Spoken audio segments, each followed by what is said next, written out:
Welcome to the Joy of Cruising podcast with your host, award-winning author Paul C. Thornton, a weekly conversation with the amazing cruisers featured in the Joy of Cruising books, comprised of The Joy of Cruising, Cruising Interrupted, new release, The Joy of Cruising Again, as well as other fun, informative global cruise personalities.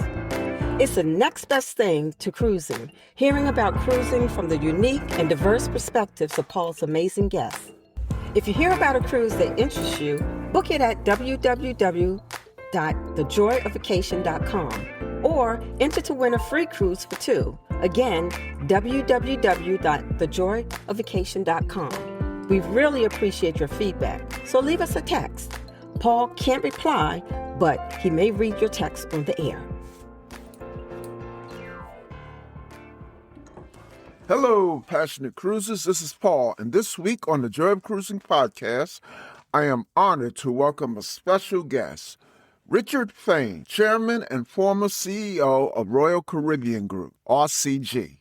Mr. Fain's new book, Delivering the Wow, Culture as Catalyst for Lasting Success, reveals actionable lessons from Royal Caribbean's rapid growth. A culture that motivated employees to deliver wows to customers, transforming the customer and employee experience all at once with electrifying energy. RCG's trademark culture and dedication to delivering wows also catalyzed innovations, including the world's first and biggest megaships, beginning with Sovereign of the Seas in 1988. By the way, Cheryl and my first cruise, also in 1988. Peerless onboard experiences, including soaring atriums and unexpected ice skating rinks at sea, and unforgettable offboard experiences, including Perfect Day at CocoCay, a private island resort owned by Royal Caribbean Group. Proceeds from Delivering the Wow will be donated to the Fain Scholarship Fund,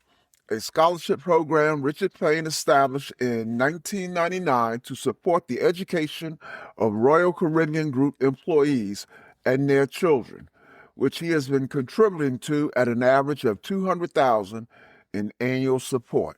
Richard Fain served as chairman and CEO from 1988 to 2022, when he transitioned to his current role as chairman. Under his leadership, the company grew from a small cruise line to its current place as one of the world's most valuable vacation companies. Recognized for his visionary leadership, Mr. Fain was named one of the 30 world's best CEOs by Barron's for 3 years running and received the Ultimate CEO Award from the South Florida Business Journal. His international awards include the rank of Officier in the Légion d'Honneur of France and Commander First Class of the Order of the Lion of Finland. He and his wife of 56 years have 4 children and 8 extraordinary grandchildren.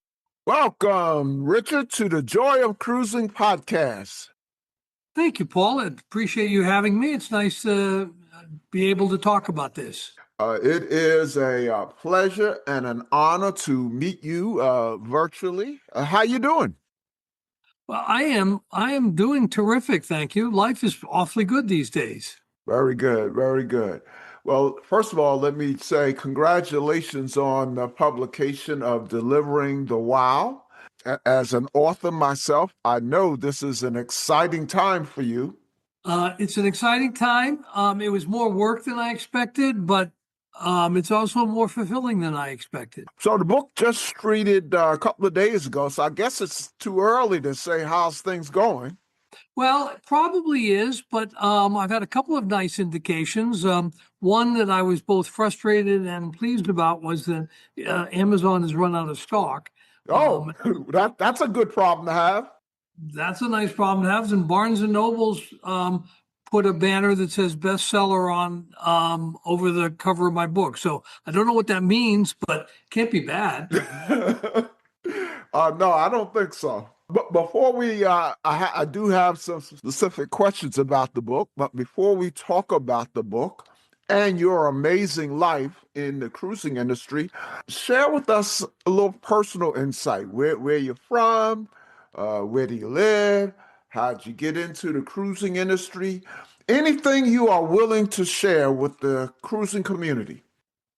Well, I grew up in Providence, Rhode Island, but I went to school in California. Actually, I met my first mentor when I went to Berkeley. She was there and she mentored me for a while, and eventually I decided that maybe we ought to just get married and have her continue. So that is what happened. That was 60 years ago. And so now I'm living in Miami, Florida. I have to say it is an extraordinary place. We've raised our 4 kids here and we just love it. And Miami just keeps thriving. Yeah, yeah. I lived in Florida for a while. I lived in Florida for 9 years, but I lived over on the West Coast. Yes. Well, not everybody can live in Miami. I'm sorry. You have my sympathies, Paul. Um, let's go way back, Richard. We have some aspiring cruisers listening. Still waiting to take their first cruise. So I always ask guests to recollect their first cruise. When, what ship, and what were your initial impressions of cruising? Well, actually, I was a cruise resistor. Sounds like some of your guests who say, "Oh, Absolutely. cruising looks pretty interesting, but I'm too sophisticated. I'm too something. It's not for me." And so I was resisting cruising. And Ed Steffen, who was the president and the founder of Royal Caribbean, said, "Richard, you're always talking about this and you always have ideas on this, that, and the other. You're not taking a cruise. What are you doing?" And so my wife and I said, all right, I'm not going to let him say that again. So we went off on a cruise, low expectations, and we were just blown away. The crew on board, yeah, we liked the other guests, but the crew were amazing. They were always smiling. I thought they were on vacation. That was an eye-opening experience for me that no, cruising is not only good for some people, it's good for everybody, even people who thought it wasn't for them. Mm-hmm. Now, do you recall the name of the ship? I do, but I don't ever talk about which ships I'm on. I have 4 children. I love them all equally. I have now 69 ships. We just took delivery of one more today. And so I love them all equally, and I never talk about one versus the other. I've actually heard that before. I've interviewed, well over a couple of hundred guests, Mm-hmm. and when I ask about, usually they say when I ask about their favorite cruise, they say that's like picking your favorite child, and so I've actually heard that before. Okay, well, it's very similar, and I'm religious about not choosing a favorite child. Were you, let me ask you this, were you hooked immediately on after that first cruise, or did cruising still have to grow on you? Oh no, I was sold by the end of the first evening. I mean, just everything about it was so different. And it was not my normal vacation. I normally like to go skiing or scuba diving or something, active vacations. And so I said, oh no, cruising is sedentary. Cruising is for old people. No, cruising was for us. We were young and excited, and we just had that evening. We just said this is a great vacation for us and for other people. So there was no learning curve there. It became very clear very quickly. Mm-hmm. Do you get to cruise much these days? I've never gotten to cruise much. Okay, every time we have a new ship, and I would fly out to a ship and cruise back. But cruising for me isn't really a vacation. It's always work, and it also means extra work for the crew. So no, we don't cruise that much, and sorry about that. It doesn't seem fair. You're missing out. You're missing out, Richard. The cobbler whose children go shoeless. Let's talk about delivering the wow. So what does it mean to deliver the wow? We'll be right back.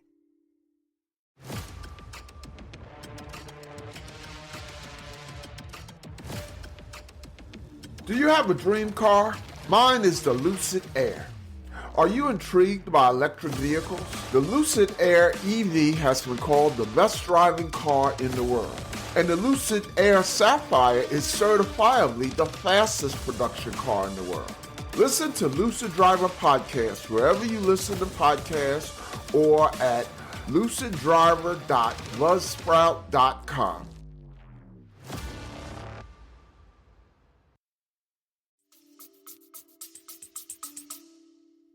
Well, you actually know this, and so does everybody else who ever takes one of the Royal Caribbean Group cruises. It's the experience that you get. It is the providing surprise and delight, an unexpectedly good experience, whatever it is. We mainly think of it as, a crew member who goes that extra mile, who smiles that extra bit, who brings you an extra this for dinner, or remembers your coffee, or kneels down for your children instead of bending over. But it also applies to delivering the wow even within the office. So a purchasing person who finds this wonderful source of supply for this particular piece of equipment, or who coordinates logistics to make sure that the ship always has what it needs, or the marketing person who comes up with an amazing program. So delivering the wow is just going that extra step, that one thing that it's more than just doing your job. It's doing your job, and the other person says, wow, that was terrific. Now, I know we have a lot of potential readers of the book in the listening audience. Characterize the book for the listeners. Well, we're really focused on, and the reason I wrote the book was so many people said to me, the culture at Royal Caribbean is so extraordinary. It's unique. Lots of companies have good cultures, but at Royal Caribbean, the demand for excellence, the insatiability for excellence is unique. So how did that come about? And so I had the opportunity. I said, okay, let me talk a little bit and address two audiences. One would be the audience of people who are trying to lead in any organization, whether it's for-profit, non-for-profit, government, whatever. And what could they learn? But it's also for cruise aficionados. It's for people who love cruises or would like to know more about cruises. Well, how did this happen? What was this history, et cetera? So there are tidbits there, and it seems to be appealing to those two categories. Now, you mentioned one distinct group was those leaders of all types of organizations. Why is the cruise industry in general a perfect source of lessons about culture that all business leaders can learn from? Well, I mean, I do think the cruise industry is unique in the extent and the how broad the topic is. I mean, you're doing everything. You're a utility plant. You're creating your own electricity. You're cooking your own bread. We have 110,000 crew members, employees. We're dealing with things all over the world. So it's uniquely diverse. It's uniquely broadly spread. But actually, I think the lessons apply in any company. Culture matters. Culture drives excellence. And so that's true whether you are a cruise line or you're a podcaster, or a supermarket, or a charity, you name it. Culture is what drives excellence. And I think those lessons apply to any. The cruise industry just has more interesting stories. And I like stories. And so it's sexier, but stories apply to any industry. Now, for that other constituency you mentioned, cruisers. With respect to Royal Caribbean, how did you transform from a small cruise line into a major player in the travel market? Well, I'm really glad you asked that, because I really think that's a key. And essentially we did that and it's one of the thrusts of the book, is the importance of thinking what's your long-term goal. And our long-term goal was to go from being an excellent cruise line to being a real important force in the vacation market. And so we went from, as I said, a small cruise line, very successful, but appealing to a niche market. And now we're one of the largest vacation providers, larger than any airline, larger than all the other cruise lines combined, larger than any hotel company. And that's because we kept our eye on what I call the North Star. And as a mariner, we use the North Star to navigate by, but the North Star is thousands of light years away. We're not ever catching the North Star. And it's the same thing in the cruise industry. We wanted to be a major player in the entire vacation industry. And by maniacally keeping our focus on that, that allowed us to keep growing. And so that's what's enabled us. It's that focus on the long term and that focus on being continually better off, providing the vacationer a better experience every year. Now, one thing that supercharged that transformation from a small cruise line to a vacation provider superstar is the growth of megaships. So as I mentioned in the introduction, my first ever cruise was on Sovereign of the Seas. Oh, I love you. I love you. Congratulations. And I like to tell people before I read your book or met you, obviously, I like to tell people that it ushered in the age of megaships. At the time, it was by far the largest ship in the world. Talk about how Royal Caribbean pioneered the megaship era. Well, actually, it was that ship that people coined the phrase to describe. And it was really going back to that North Star that you and I talked about a minute ago. People want, when they go on vacation, they want a choice. It used to be cruising was, well, you went to dinner in the restaurant, and then you went to the show, and then you went to bed. And what we saw was happening, and it was a continual trend, was people wanted a choice. They didn't want to go to the restaurant. They wanted to have a choice of restaurants. They didn't want to go to the show. They wanted to know, well, maybe tonight I want to go to the show. Maybe I want to go to a comedy theater. Maybe I want to go to a disco. Maybe I want to go to karaoke. Maybe I want to go to the casino. And so what we said was we wanted to offer all these choices. And to put all these choices on a ship, you needed a bigger ship. And that's really where the whole concept of the megaship came from. It's all part of following this North Star. Now, when you started moving in that direction, this question actually is twofold. When you started moving in that direction of pursuing megaships, did you face any resistance? And why I say it's twofold, resistance both from inside Royal Caribbean and external to Royal Caribbean? We did. Oh boy, did we. So actually, the first question was sort of economics. In order to create a ship that had so much choice, we needed to provide an atrium on board. We needed to provide a space so people could find their way around and not feel a little cramped, which was something we were concerned about. And there were plenty of voices who said, wait a minute, you want to build this enormous atrium on the ship, and it's empty. You're in a space that will handle dozens of cabins. You're going to just put air. And remember, essentially in construction terms, it costs as much to build an opening as it does to build cabins. And so the pressure to say, wait a minute, this isn't economic, was very high.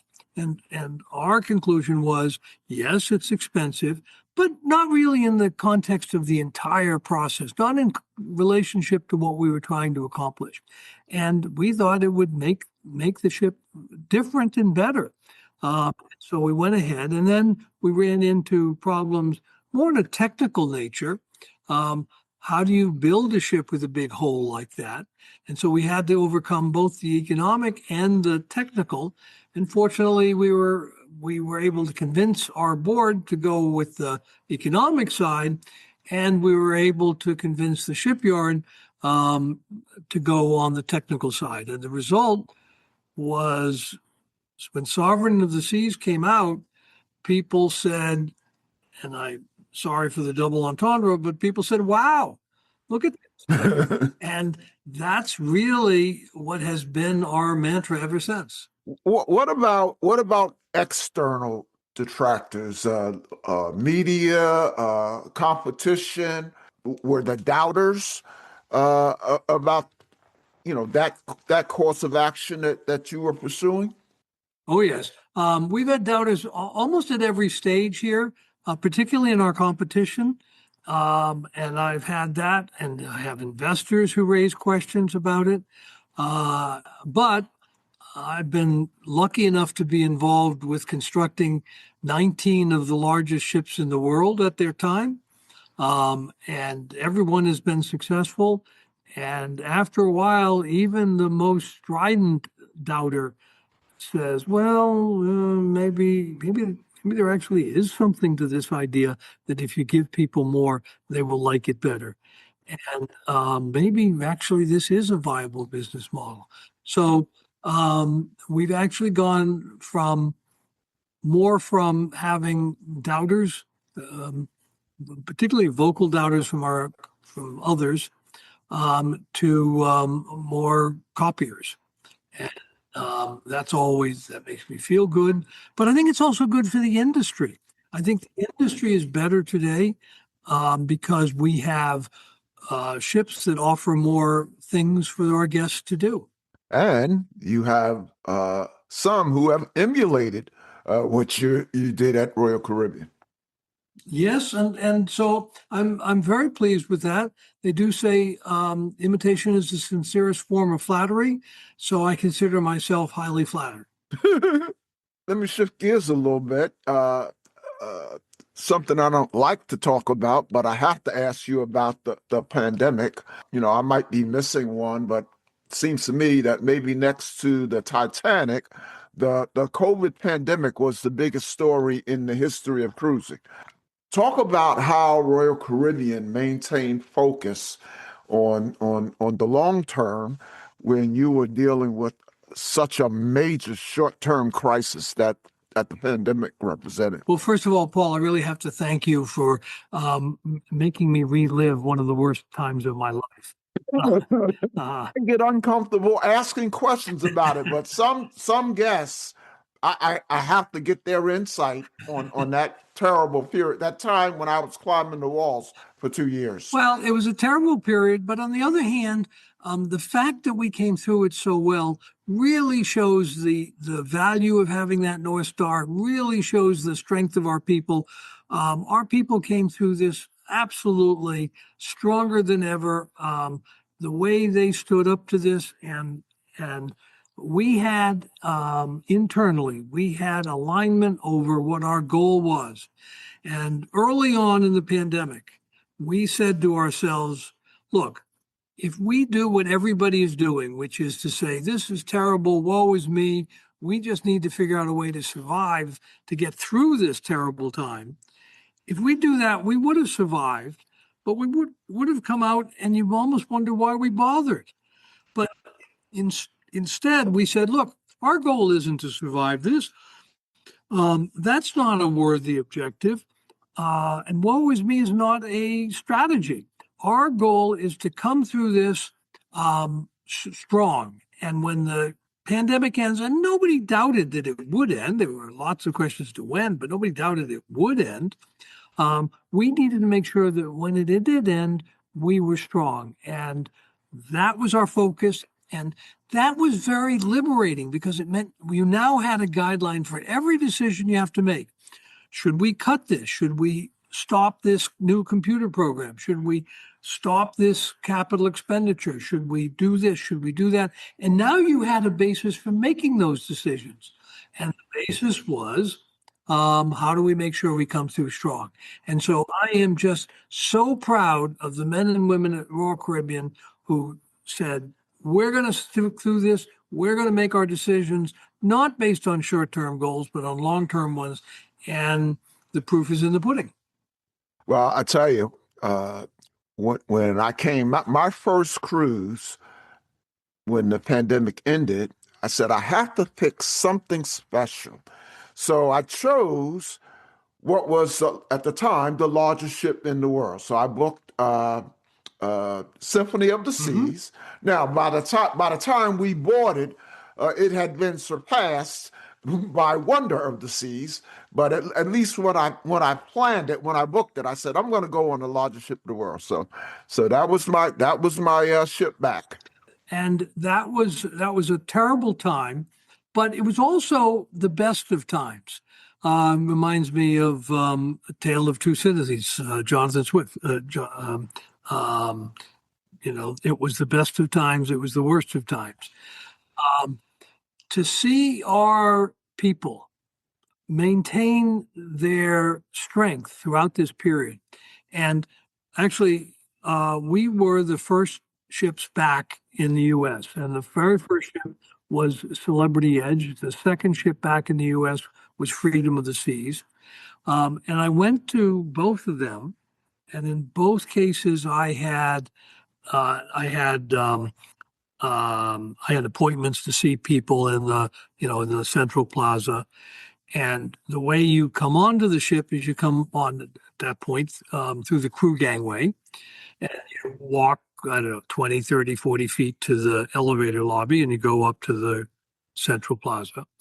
And I got there, 5-10 minutes ahead of my appointed hour. And I walked on the crew gangway, and it was one of the most wonderful experiences of my life. The place was packed with crew members. It took me an hour and a half to walk those 20 or 30 feet. Everybody had a story. Everybody wanted a selfie. Everybody had a cry. It was terrible. It was wonderful to see these people who had suffered so much during the pandemic, and to see the pride and the joy they had of coming back and beating the disease. That's really the key. And I don't mean beating it by medically. I mean they beat the crisis that the disease created. And to see their determination to provide the best cruises in the world, these people are amazing. And I would say personally, I found that one of the most gratifying, rewarding experiences of my life. Well, I certainly can't match crew, but I can empathize with them. I know that, they suffered in different ways than I did, but as I told you, and I wasn't exaggerating, I climbed the walls. So, when we got on Symphony of the Seas, and my longtime listeners have heard this before, my eyes watered over. I had one crew member, and by the way, everybody suffered. But these people lost loved ones. They had some people were in danger of losing their house. We were able to provide. We created an empathy desk, and we had a program we called RCL Cares, and so we were able to help. But those are all palliatives. The suffering was amazing. But one crew member said to me, Mr. Richard, they call me Mr. Richard, Mr. Richard, the guests that come on board this cruise, those guests are going to have the best vacation any person has ever had. That was their attitude. Right. And that commitment, that passion is just thrilling. And that's actually where the book is about, is how does a culture like that develop? And if it develops, and I'm fortunate enough that it did at Royal Caribbean, but when that culture develops, there's nothing that beats it, and nothing is impossible. Well, Mr. Richard, I can imagine you are extremely busy. But before we let you go, we usually ask our guests some light or, dare I say, fun cruise questions. And senior executives like to have fun too. So just a couple of quick questions. First is, how do you spend your me time? What the hell is me time? I knew somehow I knew you were going to say that. So I'm fortunate enough. I have 8 extraordinary grandchildren, and what you call me time, I call grandchildren time, and it's the most thrilling things in the world. I've got 2, so I know. I think I know exactly how you feel about that. You may have to give some little encouragement to your kid. What's your favorite cruise drink and cruise food? So, everybody sort of assumes that you lead a cruise line and you're a culinary and wine expert. And I am not an expert in either one. But for me, the best culinary experience, and I love our specialty restaurants. I mean, what these people do is just amazing, and the food is wonderful. But my greatest joy is to go into our buffet restaurants, and actually, I see the people. I don't go in without being hi, how are you? I see people I know, I see people I don't know, I see crew members. I mean, and to me, I barely know what I'm eating, but it's still the best food I've ever had. There you go.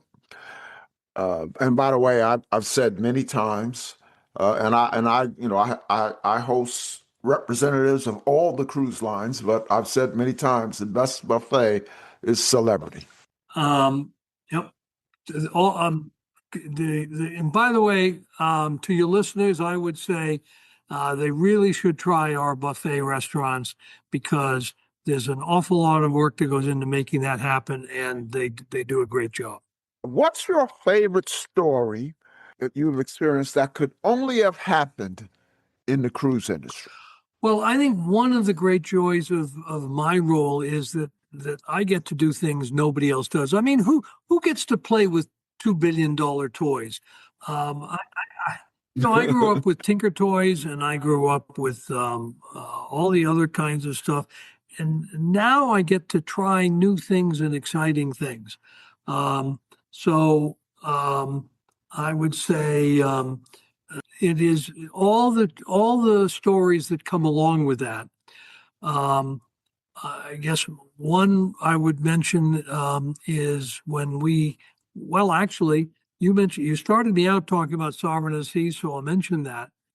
The concept of doing an atrium on a ship was so unique and so novel at the time.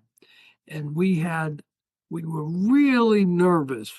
Would it be big enough? Because there's nothing worse than having an atrium that really just seems like it's small and crowded.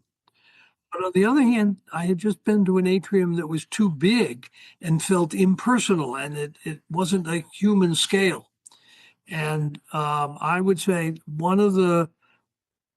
coming back to your early question, one of the great experiences was coming on board Sovereign of the Seas under construction with the head of the yard, the shipyard, with our head of new building. His name was Martin Holland, and with Jean Lotatour, who was the technical director at the yard, and they had built the centrum, the atrium, and we walked into it.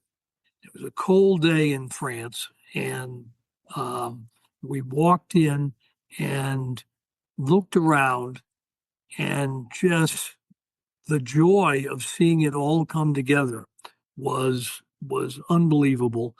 In fact, Jean and I started to dance. There was no music, but it just felt like dancing. And I think he's a pretty good dancer. I'm not, but it didn't matter. We were so thrilled to actually see it come together. Last question, Richard. What's your most wonderful or memorable or funniest or even most embarrassing cruise or port experience? Well, unfortunately, I have a lot of embarrassing experiences. One of the more memorable was when we were in Alaska, and and in Alaska, we have to, as everywhere else, we have to check out our lifeboats on occasion. But in Alaskan waters, you also have to check out your survival suits. And so, in the survival suit, it's a dry suit, unlike my scuba gear, and you wear it, and it's supposed to be sufficiently insulating that you can stay in the freezing water for 12 hours and still, when you come out, be able to write your name. And that's pretty good. And so they tested out, the crew tested out, and I decided, well, I'd kind of like to see what that's like. And I did it. And it was very embarrassing because you jump in the water and you're wearing this dry suit, which insulates you terribly, but your face is exposed. And when I jumped in a little far, and my face got submerged for a second, and it just sucked all the air out of my body. It was so, and the crew were around me to make sure I was fine. But when I came back on the ship, and they had us all come up to the pool deck, and we all stood around, and then they said, "Okay, now we'll take your dry suit from you." And then they all ganged up on me and threw me in the pool. So in my regular clothes, not in the wetsuit or the dry suit. So that was both fun and a little embarrassing. Thank you, Richard. It has been great chatting with you. Thank you so much for coming on the Joy of Cruising podcast and talking to my listeners. All the best to you, and continued best wishes with delivering the wow. I enjoyed the book immensely. It resonated with the three phases of my life. I was long time ago, I was a corporate leader. And then I spent an extended period in academia, which included teaching about leadership. And my current life is as a passionate cruiser and cruise storyteller. So it And leader. You're a Pied Piper. You're leading people. yeah. So it hit all of those. Thank you so much. All the best to you. As I like to say, we'll see you on the ocean. Thank you, Paul. Thank you very much. The Joy of Cruising and Cruising Interrupted, each $16.99 plus shipping, and new release, The Joy of Cruising Again for $18.99 can be ordered at the link on thejoyofcruisingpodcast.com. For each of the three books, use the discount code Joy of Cruising Podcast and get $4 off. The Joy of Cruising books are also available at Amazon. Order the ebook at Amazon or your favorite online retailer. Stay in touch by joining the Joy of Cruising Podcast Facebook group or following the Joy of Cruising Podcast on Instagram. We're constantly adding new shows. Please leave a review and tell a friend about us. We hope you enjoyed this brief escape to the ocean. See you next week.